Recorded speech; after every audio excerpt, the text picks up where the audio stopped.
इस कार्यक्रम के पुण्यार्चक हैं श्री दीपक जैन मुन्ना, श्रीमती ज्योति जैन, दीमापुर ललितपुर, श्री अनुपम जैन अंतु, श्रीमती स्वीटी, हर्ष खुशी, पीहू अनोरा वाला परिवार ललितपुर, श्री केवल Chand Jain, Rajesh Jain, advocate Nirmal Kumar Jain, civil engineer परख जैन, वास्तुविद एवं समस्त मिठिया परिवार कटरा बाजार ललितपुर। दया भावना फाउंडेशन, जिसके नाम में ही छिपा है दया का स्वरूप, जिसके अंतर्गत आचार्य श्री विद्यासागर जी महामुनिराज के मंगल आशीर्वाद एवं मुनिश्री 108 अविचल सागर जी महाराज की पावन प्रेरणा से संचालित हो रहा है भारत का सर्वश्रेष्ठ आचार्य विद्यासागर गौ उपचार अस्पताल एवं भगवान श्री राम पक्षी उपचार अस्पताल। ग्वालियर झांसी हाईवे से 110 kilometre, Jhansi Kanpur highway, Jhansi Tikamgarh highway, Jhansi Shivpuri highway, Jhansi Lalitpur highway पर घायल, जख्मी, बीमार, दुर्घटनाग्रस्त गायों का एवं अन्य पशु पक्षियों का उपचार एवं संरक्षण का कार्य फाउंडेशन द्वारा किया जा रहा है। फाउंडेशन का भारत के प्रत्येक 4 लाइन, 6 लाइन एवं अन्य राष्ट्रीय महामार्गों पर प्रत्येक 150 से 200 किलोमीटर के अंतराल पर आचार्य विद्यासागर गौ उपचार अस्पताल संचालित करने का लक्ष्य है। आप भी दया भावना फाउंडेशन द्वारा किए जा रहे सराहनीय कार्य में आर्थिक सहयोग अवश्य प्रदान करें।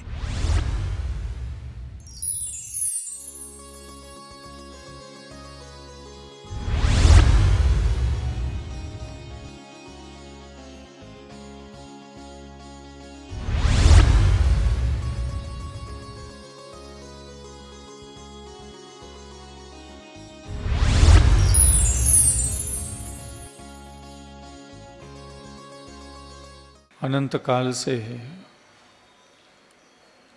यह आत्मा यहीं पर है,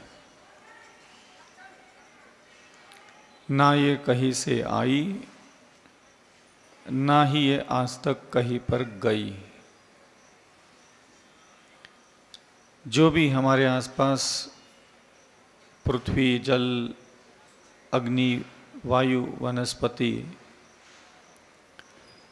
जो हमारे आसपास जो हमें दिखता है, 2 इंद्रिय, 3 इंद्रिय, 4 इंद्रिय, 5 इंद्रिय, त्रियंच,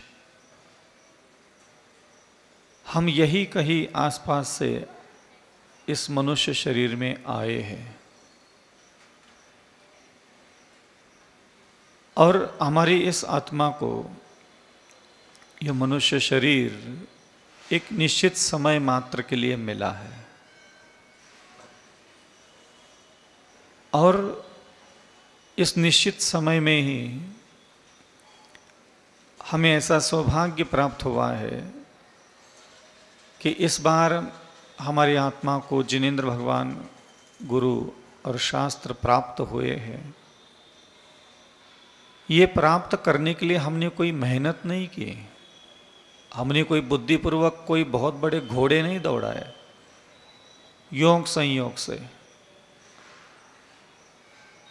योग संयोग हो गया, निमित्त मिल गया, बाय चांस जिसको बोलते हैं। पिछले जन्म में हमने कोई बहुत बुद्धि का उपयोग नहीं किया था कि हम जैन बनेंगे मर करके, और यहाँ जन्म लिया और थोड़ा बड़े हो गए तो पता चल गया कि हम जैन हैं, बस इतनी सी बात है। और अगर कोई कहता है कि हमने कोई बहुत बड़ा पुण्य किया होगा तो कोई जानबूझ करके नहीं किया होगा। इसलिए मैं ये सारी चीज़ें बोलता हूँ क्योंकि अभी भी जिनकी उम्र 60-70 साल की दशा में पहुँची है वो खुद मुझे बता दे उन्होंने अगले जन्म में जैन बनने के लिए क्या घोड़े दौड़ाए। इस जन्म में सिर्फ मैं जैन कुल में उत्पन्न हो जाऊं, सिर्फ मुझे अगले जन्म जन्मांतर में जैन कुल की प्राप्ति हो। पुण्य तो कोई भी कमा रहा है, पुण्य से क्या होता है? जो उच्च गोत्र है वो कभी पुण्य से नहीं मिलता, ध्यान रखना। कहने में आता है, बोलने में आता है, प्रचलन में आ गया है कि पुण्य से हमें जैन कुल मिला है। आत्मनिंदा, जो निरंतर अपनी आत्मा की निंदा करने में लगा रहता है। आत्मनिंदा शब्द का क्या तात्पर्य है?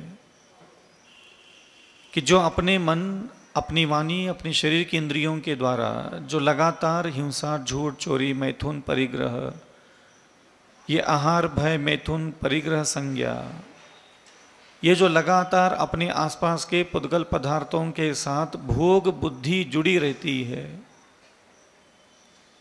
और इसकी वह निंदा करता है कि मेरे द्वारा निरंतर हिंसा की जा रही है, झूठ बोला जा रहा है, चोरी की जा रही है, मेरे द्वारा निरंतर स्त्री और पुरुष के शरीर का आकर्षण मानस पटल पर, वाणी में, इंद्रियों में आकुल व्याकुलता बनी रहती है और मेरे मानस पटल पर निरंतर अनावश्यक परिग्रह धारण करने की प्रबल इच्छाएं, उत्कंठाएं बनी रहती है।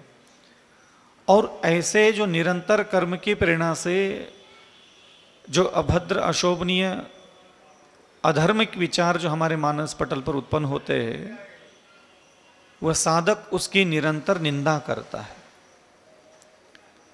ये निंदा कोई ऐसा नहीं कि कोई प्रतिक्रमण करने के लिए बैठे तो ही निंदा होती है।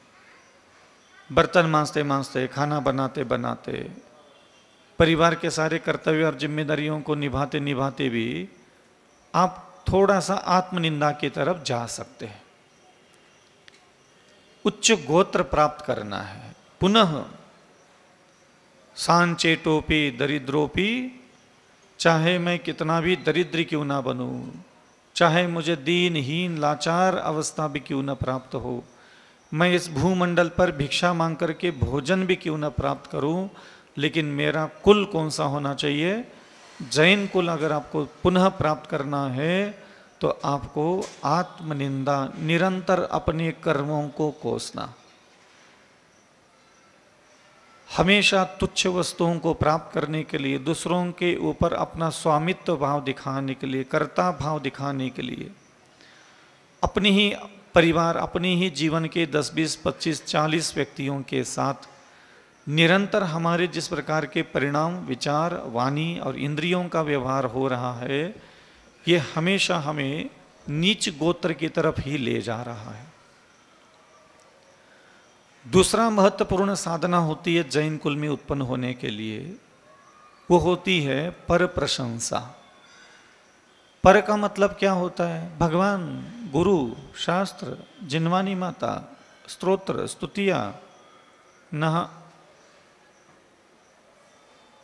आपके सामने संसार का कोई भी जीव क्यों न उपस्थित हो, कोई भी जीव, उसकी कोई शर्त नहीं है कि उसका अच्छा होना जरूरी है, उसका कोई साधु होना जरूरी है, उसका चरित्र अच्छा होना चाहिए, उसके विचार अच्छा होना चाहिए, कोई विशेष उपलब्धि जिसके पास हो, जरूरी नहीं है।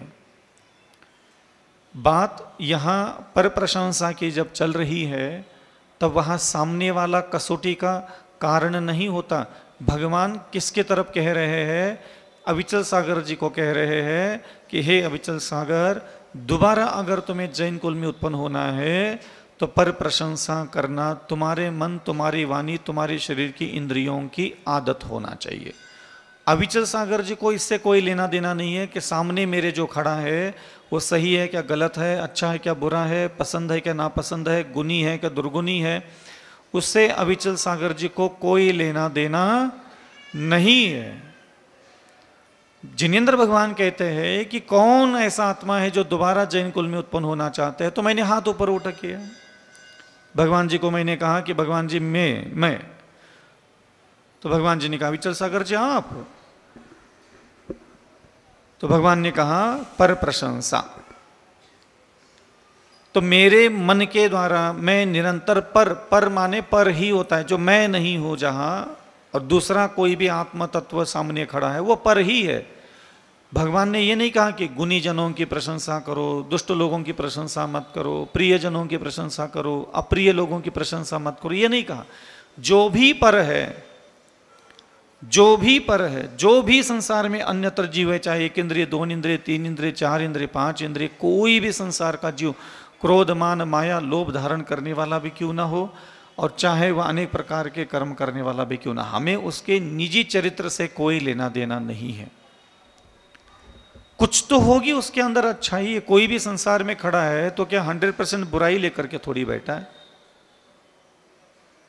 कुछ तो होगा उसके पास, स्वभाव की सुंदरता होगी, वाणी की सुंदरता होगी, इंद्रियों की सुंदरता होगी, कोई दानदाता होगा, कोई पुजारी होगा, कोई जिनेंद्र भगवान का भक्त होगा, कुछ तो त्यागी होगा, कुछ तो तपस्वी होगा, वो कुछ तो होगा। और भगवान कहते हैं कि अविचल सागर जी का अगर मन है कि वो उच्च गोत्र में उत्पन्न हो, तो वो मुझे ही कहते हैं कि तुम्हारी स्वयं की मन वचन काया की क्रिया ऐसी होना चाहिए जो पर प्रशंसा करने में निपुण हो। कोई भी व्यक्ति हमारे अगल बगल में आया नहीं, आप उसकी प्रशंसा करना चालू करो। प्रशंसा के शब्द मुख से निकलते नहीं है। मैं कई बार ऊपर बैठता हूं कमरे में, तो बोलवाता रहता हूं लोगों से, चलो थोड़ा तारीफ करो, छोड़ो थोड़ा तारीफ करो, शुरुआत तो करो। अब मैं किसी को कहूं कि अपने किसी परिवार के व्यक्ति की प्रशंसा करो, तो उसका हृदय, उसकी बुद्धि, उसके विचार इतने दबे भरे पड़े हैं कषायों से अपने ही रिष्टजनों के लिए, कि अब वो प्रशंसा करने के लिए अगर कहूंगा तो आसानी से अंतःकरण फाड़ करके हृदय की सारी उन कषायों की पत्थरों को चूर करके कोई अपने इष्टजनों के लिए भी प्रशंसा करने के लिए हमारा अंतःकरण तैयार नहीं है। इतना पत्थरा भरे पड़े हैं अपने ही परिवार के लोगों के लिए। पर प्रशंसा, पुण्य पुण्य कमाओ, पुण्य कमाओ, क्या होता है ये पुण्य? एक ऐसा स्वभाव निर्माण करने के लिए भगवान ने कहा है कि आप निरंतर आत्मनिंदा करें।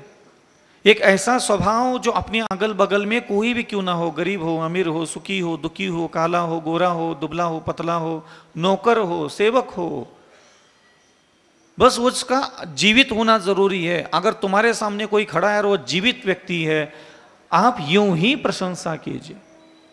कहीं भी किसी के भी प्रशंसा 2 लाइनों में करने की आदत डाल लीजिए। आप कहीं भी खड़े रहते हैं, वॉचमैन खड़ा रहता है, झाड़ू लगाने वाला खड़ा रहता है, वॉचमैन ऑफिस में लोग बैठे रहते हैं, सेवक मंदिर में खड़े रहते हैं, साधर्मी बंधु रहते हैं, आपस में मित्र मंडली हमारी है, गली मोहल्ले में हमारे लोग रहते हैं। आप प्रशंसा करिए। किसी का नाम अगर मैं लेता हूं ना अभी यहां भरी सभा में, सबसे पहले आपके मानस पटल पर उसकी बुराइयां आ जाती है। आप इतने मलिन निर्माण हो चुके हो, आपके पास सिर्फ एक जैन जात है और ये जात के मंत्र, जात के स्तोत्र, जात के ये पाठ कंठस्थ करके कुछ बैठे हो। उसके अलावा अगर मैं तुम्हारे दिमाग, तुम्हारी बुद्धि, तुम्हारे विचार, तुम्हारे हृदय को टटोलने लग जाऊं, तो उसमें मवाद और सड़ंद और गंध ही आला भरा, कुछ है ही नहीं उसमें। मैं तुम्हें देखने लग जाऊं तो क्या दिखाने के लिए तुम्हारे पास है? बताओ स्वयं की अच्छाई। तुम्हारे पास तुम्हारा हृदय है, तुम्हारी बुद्धि है, तुम्हारे विचार है, तुम्हारा मन है, तुम्हारी वाणी है, तुम्हारा एक परिवार है, तुम्हारे परिवार के लिए तुम्हारे मन में सोच है, तुम्हारी जीवन शैली है, तुम्हारी कार्य शैली है, तुम्हारी इंद्रियों की हरकतें तो दिन भर होती है। तुम्हारे पास खुद का क्या है अच्छा दिखाने के लिए? क्या दिखाओगे बताओ? आज 40 साल, 50 साल, 60 साल हो गए तुझे जैन धर्म का पालन करते करते। क्या है, क्या बनाया तुमने अच्छा? सच्चा देव तुझे काहे के लेने चाहिए था? सच्चा गुरु तुझे किस लिए चाहिए था? सच्चे शास्त्र तुझे किस लिए चाहिए थे? जीवन भर डिंगे मारते रहे, सच्चा गुरु, महान गुरु और फलाना गुरु के डिंगे मारते रहे। क्या कर लो तुमने? कर क्या लिया इन सच्चे भगवंतों का? कर क्या लिया इन सारे शास्त्रों का तुमने? क्या दिखाओगे? अरे हम थोड़ा सा किसी नुक्कड़ में दुकान खोलते हैं, हम अपना घर सजा लेते हैं, डेकोरेशन करते हैं, घर में वैभव का प्रदर्शन करते हैं। हम करना चाहिए। थोड़ा सा हमारी दुकान चल पड़ी, सबसे पहली कल्पना हमारा एक सुंदर सा मकान, और किसी का मकान देख करके हमें लगता है कि इसका व्यापार अच्छा चलता है, इसकी कामयाबी, इसकी सफलताएं बोलती है। 40 साल से देव दर्शन, 40 साल से देव पूजा, 40 साल से अर्चना, 40 साल से अभिषेक। जब 40 साल से कोई व्यापार कर रहा है और उसने झोपड़ी नहीं बदल पाया, तो क्या दशा होगी उसकी व्यापार की? यही समझ में आता है। 40 साल से देव दर्शन, देव पूजा, गुरुपास्ती, स्वाध्याय, संयम, तप, दान, डिंगे मारते रहे, फलाना संघ के साधु का हार देना, फलाना संघ के साधु का हार नहीं देना, फलाना शीतलाचार्य, फलाना चार्याधारी, फलाना का ज्ञान, फलाना आगमचर्या, दुनिया भर की बातों का जमघट है तुम्हारे पास। सही क्या, गलत क्या, सम्यक दृष्टि क्या, मिथ्या दृष्टि क्या, दुनिया भर का प्रपंच है। दुनिया भर के सारे दिमाग में मकड़ जाल पला करके देते हो कि मुझे जिनेंद्र बाबू सच्चा भगवान को मानता हूं, मैं दूसरे देवताओं को नहीं मानता। क्या कर क्या लिया तुमने सच्चे भगवान को मान करके? बताओ तो सही, बता तो सही। क्या तुम्हारे पास जो तुम लेके आए हो पिछले जन्म से, उसमें से कौन सी चीज सुधरी? क्या बदल गया तुम्हारा? किस्मत बदलने के लिए 40 साल बर्बाद कर दिए तुमने, भाग्य बदलने के लिए, पुण्य बदलने के लिए, पाप कटवाने के लिए। बस यही और को कमाया मुंह से बोलते हो, तुम्हें गारंटी है पुण्य आया ही है, चिपका ही है, वो फल देने वाला है, पाप कटा ही है, मालूम है तुम्हें? जो दिखता ही नहीं उसी की चर्चा। तुम्हारा स्वभाव दिखता है, बुद्धि दिखती है, विचार दिखते हैं, तुम्हारी वाणी दिखती है, तुम्हारा उठना बैठना बोलना चलना, तुम्हारा चरित्र दिखता है। कोई उसकी भी तो प्रशंसा करे, कोई उसकी भी तो बात करे, कोई उसकी व्यवस्थित होने की भी तो कोई गुणगान गाए कि मेरी पत्नी पिछले 20 साल पहले क्या स्वभाव था, मेरे पति का 20 साल पहले क्या स्वभाव था। भगवान पूछते पूछते, भगवान का अभिषेक करते करते, भगवान के अर्घ्य चढ़ाते चढ़ाते, तीर्थ वंदना करते करते, हाँ, गुरुदेवों के पास, साधु संतों के पास आते जाते, इसके अंदर का राग, द्वेष, छल, कपट, घृणा, निंदा, आलस, काम वासना, भूख प्यास, कितना बदल गया मेरा पति, कितनी बदल गई मेरी पत्नी। इस कार्यक्रम के पुण्यार्जक थे श्री दीपक जैन मुन्ना, श्रीमती ज्योति जैन, दीमापुर ललितपुर, श्री अनुपम जैन अंतु, श्रीमती स्वीटी, हर्ष, खुशी, पीहू अनोरा वाला परिवार ललितपुर, श्री केवल Chand Jain, Rajesh Jain, advocate Nirmal Kumar Jain, civil engineer परख जैन, वास्तुविद एवं समस्त मिठिया परिवार कटरा बाजार ललितपुर। क्या आप वास्तुशास्त्र के अनुसार अपने घर का काम कराना चाहते हैं? तो आज ही जुड़ जाइए सिविल इंजीनियर परख जैन वास्तुविद से, जो अपने वास्तु ज्ञान से कराते हैं सारा काम। जैसे पुराने घर का वास्तु बिना तोड़ फोड़ कर सही किया जाता है, कॉलोनी का लेआउट प्लान, वास्तु की 16 दिशाओं के अनुसार घर की प्लानिंग, वास्तु के अनुसार 3D एलिवेशन। हमारे यहाँ सारे कार्य वास्तु की 16 दिशाओं और 32 प्रवेश द्वार को ध्यान में रखकर किए जाते हैं। स्थान महाकाली लाइन, कटरा बाजार, ललितपुर। तो देर किस बात की, हर वास्तु से जुड़ी समस्या का निदान करेंगे सिविल इंजीनियर परख जैन वास्तुवेद। संपर्क सूत्र 9630845139।